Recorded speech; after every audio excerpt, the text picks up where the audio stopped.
Magluluto pala ako dito ng biko. Ang ginagawa ko ngayon ay pinapakuluan ko yung 3 pirasong bunga ng gata ng niyog hanggang sa maglatik.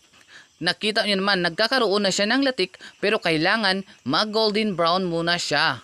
Ang latik kasi ang aking gagawing topping sa aking biko.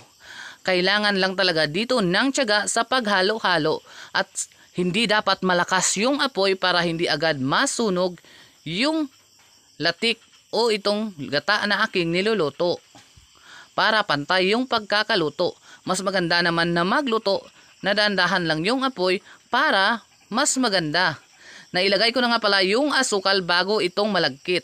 Pero ito na nga inalo-halo ko para maghalo yung asukal at yung malagkit. Nilagyan ko pala ito ng talbos ng kalamansi para sa aroma, para mabango siya.